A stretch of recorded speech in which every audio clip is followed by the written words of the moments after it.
So what did you do in the journey, and how long was it that you took? I really took a year off. Nice. Really. Wow. And at the beginning, it was very strange because I was sitting and I was like, wow, now I can do anything I want. I can go anywhere I want. It was before pandemic. Eh? So I can go anywhere I can do anything I want. And I was like, where I'm going? I don't know. What it is that I want? I don't know. Yeah, so after all those years when you are like, trying to understand as quickly as possible what all the people need and make it happen, then you somewhere, at least I think I lost myself in that journey somehow. And I lost the connection to like understanding like what it is that I like, what it is that I want. Right. Yeah. And of course, I needed to overcome that kind of, talk like, you selfish if you think about what you need and what you want, like, so I went first to India. I did some traveling in the south of India, and then I took 2 weeks in an Ayurvedic center, where I took a program, a detox program, where every day they were taking care of me through different massages, oil, herbs. Oh my goodness. Yes. Sounds wonderful. Yoga, meditation. They were teachers. They were doctors. They changed my whole diet. They were teaching me what is good for my body and mind, and in that deep relax where I really let go everything, and all these treatments were already having the positive effect on my body, on my mind. I remember totally, like I was laying on the massage table, and it suddenly from nothing came that idea like, you always wanted to see the highest mountains in the world. I was like, oh yeah, this is what I wanted to do when I was a child. So only in that quietness, in that peacefulness, total relax, came this back, like, this is what you wanted to do as a child. In 3 weeks, I flew to Himalayas. Nice. Nice. Talk about immediate, like, here it is, let's go for it. As you know, there is no reason to wait anymore, Why not? So you went, and then how was that? How was that experience? It's amazing. So I traveled on my own. Of course, I had some guide in the mountains. But then I had the opportunity to really talk to all the other travelers from all around the world, listen to the stories. Then I could talk to Buddhist monks. Then I could, just be quiet myself. Then I could walk hours in the nature. And it was so amazing. Such a incredible experience that I just went till the winter passes and I went again. I went back to Nepal. Oh wow. You did it again. A second time I went directly to Everest, to the highest mountain. So I did the Everest base camp. I did several other beautiful hikes. So I spent the weeks in the mountains. And again, incredible, inspiring stories. Learning a lot about my mind, my mindset, about my body, about how things really work. And yeah, so I would need to show you some pictures. Absolutely. Those are really beautiful. And you know, all the time trying to understand, okay, who it is that I am, who it is that, what it is that I want, what it is that I want to do, with whom I want to do it, how I want to do it. So all these questions, and searching for the answers, and asking people, what do you think about it, and how it is with you, and do you have any purpose of life, and how does it look like, and what do you think is the purpose of my life? Yes, so all these questions, and I realized that listening to inspiring stories, yeah, it's very helpful. It inspires and it encourages you. It gives you some hints. Asking question is very important as well. And then listening. But nobody will tell you what is your purpose. Sure. And I believe it's right, because purpose is something that you need to find inside of yourself. And that goes only through this, you know, for me, for example, in those hours and hours spent on the walks, on the hikes in the mountains. For other people, it can go the other, some other ways. And it goes through this quietness, relax, calmness, connection with yourself, with your body, and asking inside and listening to that. Absolutely. I love that. And that is something that, even though you were in traveling in Nepal, and you did that quietness, and I know that you still do that even now. And so for someone who's saying, gosh, I can't quiet my mind, how what would you say to them? Is how do I quiet my mind so I can find that those thought processes that you went through? I would encourage everyone to explore, try, discover, try something else, because there are so many different ways and options, and everyone is different. So how I started, for example, learning to meditate, I started with Zazen. And sitting Zazen means you are in certain position, you are about 50, 60 centimeters from the wall, and you are just watching with open eyes, you are watching the wall. And like this, without any movement, you're sitting for half an hour. That was impossible for me. All the time, you know. You do this. And I was learning that for a year and a half. It's not that I would give up after 1 week or 5 days. Yes, I really gave it a chance. I really was practicing. I really tried. But with me having the mind so active all the time, and the body, you know, needs the movement, it was just impossible for me to sit. Sometimes even for 10 minutes. That's me. I'm for sure. I'm guilty of that. So I was thinking, like, okay, I'm not the kind of person that can meditate. But then I started to explore what are the other ways of meditation, and I found you know, dynamic meditations. I found guided meditations. I found many other kinds, and I found my kind of meditation that fits me, that helps me to really calm down, that helps me to step out from that circle of thoughts, you know. Or if I feel some emotion that is not very convenient, comfortable, nice, it helps me to deal with that and get out of this. So I would encourage everyone to try, explore, give it a time, then reflect and see, yes, this is something what has that kind of impact that I'm expecting from that is really helping me. And once you find it, then stick with it. Then make it a kind of routine, whether it's morning routine or evening routine or afternoon routine.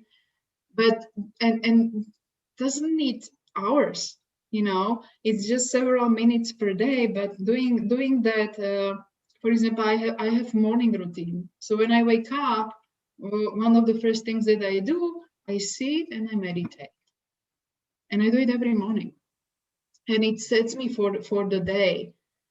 And during the day, if the day is very hectic, stressful, or there are things that are overwhelming, then I sit down even in the afternoon just for a couple of minutes, or I do a breathing technique to calm down, or I shake it off from the body, yes, or I take a walk in the nature if it is possible.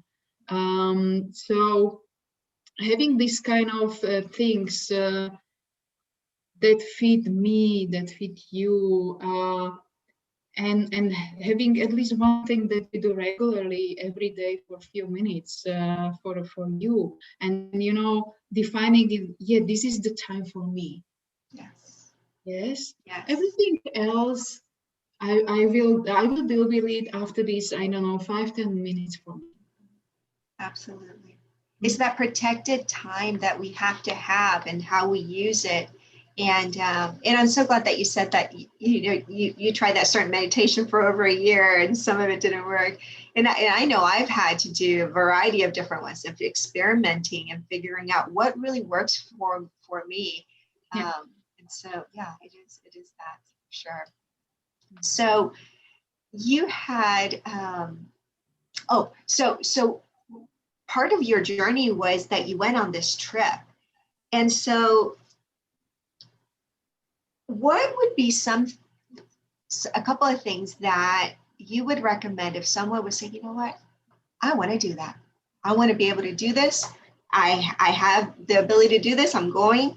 What would be some key learnings that you had from the trip that you took of finding yourself? Mm-hmm. I believe, first of all, it's security and safety. So making it safe that, yes, I have, savings, and I can travel for this number of months. And when I come back, I still have savings for this number of months till I find another job or till I establish a company or whatever. So first, what I would be thinking about is this financial security and safety. Then you can travel without, asking yourself question, how will I live when I come back? So I would say that this is the first thing that I would secure.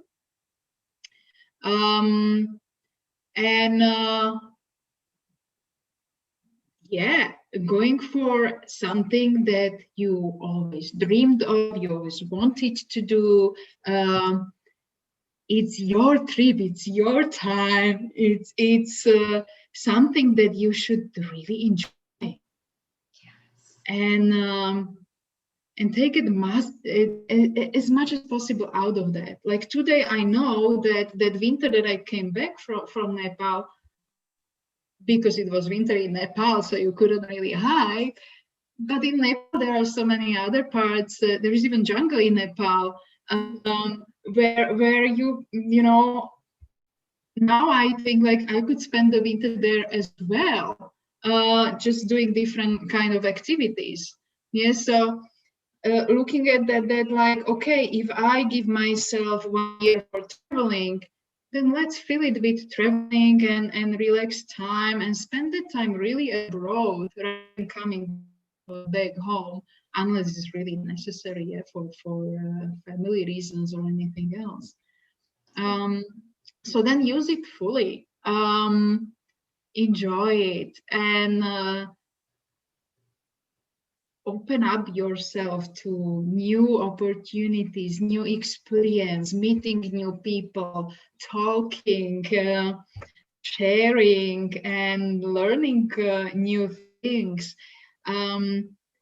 Also, it's interesting if you can connect the trip with learning something new. Like, for example, for me, years before traveling to Cuba was about learning to dance Cuban salsa. Yes? So experiencing the country, enjoying the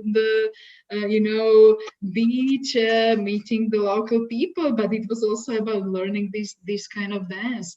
So that's also a great opportunity that you can use. I love that. Those are some fantastic tips that if you are going to make that decision to do that, take that time, take that trip of a lifetime essentially, or taking that year off, or it's even a great tips where let's say you're going to take a gap year and you're able to travel and do that. Those are fantastic tips. Thank you, Nina. I love that. So as you know, I work with women, especially who are trying to find clarity in what they want to do and where, and they may be in a crossroad for their career. Mm-hmm. And sometimes confusion occurs and they don't know what to do and what it is. And finding your vocation, meaning using your unique and brilliant gifts to make a contribution to others, your sacred work is important. And that could either work in a career or it may not be. It may be just something that you take with you always in whatever you do. What would you consider your vocation to be? It's an interesting question.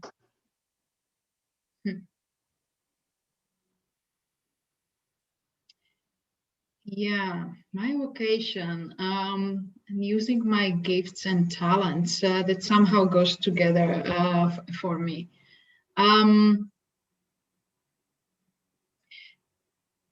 It goes a lot with working with people and serving people. And when I already early in my career, I could see that when I was as an HR person doing some interviews, that people finish the interviews with, "Oh my God, I told you more than I wanted."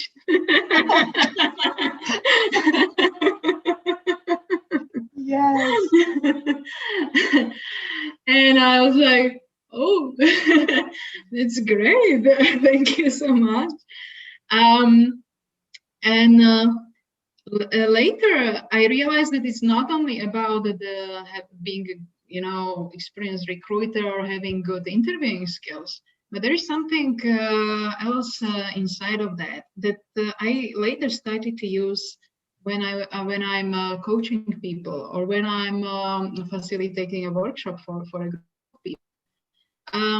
Where many situations you are meeting people for the first time and you immediately go into deep conversations. And kind of, kind of gift that I can connect with and gain their trust. Yes. It's so powerful in this work with people. And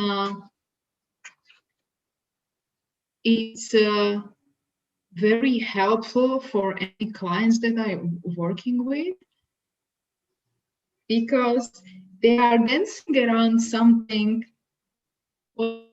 I don't want to see it, I don't want to feel, because usually these things are a little bit painful, if not quite painful, or they are something we really don't want to see. We know there's somewhere, but we avoid it and we push it somewhere else.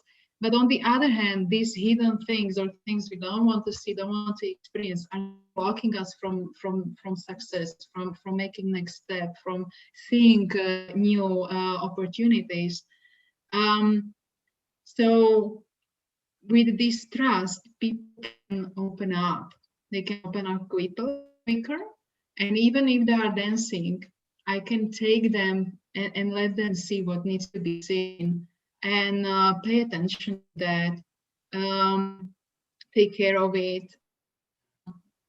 When it's time to let it go, let it go. When it's time to do something with it, and then we do something with it. But I believe, thanks to this kind of gift, I'm a better coach, and I can help people to pay attention to what needs that attention. Absolutely.